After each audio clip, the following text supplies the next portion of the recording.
che bella cosa una giornata sola. Siamo a Taormina per riprendere i ragazzi del volo. Stasera il secondo concerto, poi voleranno in giro per il mondo. Intanto noi andiamo a vederli e andiamo a sentirli. Andiamo a fare anche l'intervista, vediamo cosa uscirà fuori.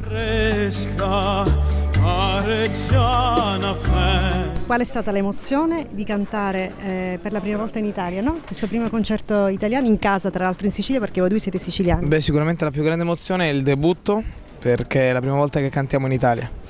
E poi perché per la prima volta abbiamo le nostre famiglie di fronte, no? Era mai successo? Mai, perché abbiamo sempre fatto tour americani, europei, latinoamericani, Asia. Tu sei l'unico di fuori, diciamo, perché sei abruzzese, non c'è nessuno a vederti. Io sono al nord, no, no. Giù al nord. Giù al nord, sono abruzzese, però comunque di Roseto degli Abruzzi, stando con due siciliani, ormai sono 5 anni che siamo insieme, il tempo è volato, sono successe tante bellissime cose, sono siciliano pure io. Quindi... Parla buono siciliano. E Gio, così. Ci prova. Io ho detto EU perché? Perché lui dice così, a Marsala. Io di qui. Lui di Agrigento dice io, lui di Marsala dice EU. E tu come dici invece? Io. Dove in Abruzzo dice io. Io so belle se dici. Ma senti, li salutiamo questi... Ti convinte.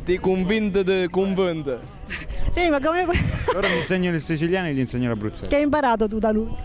Mettiti la giunta. Che sarebbe? Metti la cintura. Lui lo sa meglio. Tu sei il poliglotta del gruppo.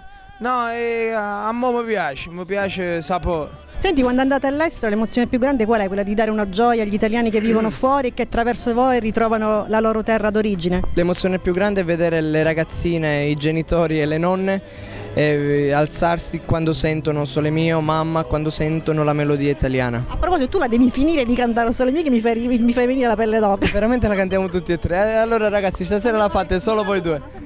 Adesso.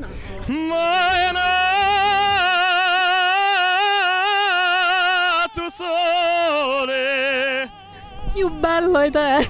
Che belle me. Belle te o che belle mie o che belle di te? Non lo so, di chi? Facciamo di chi? Di dov'è? Di tutti noi insieme? Tutti insieme, no, noi siamo più belli del sole.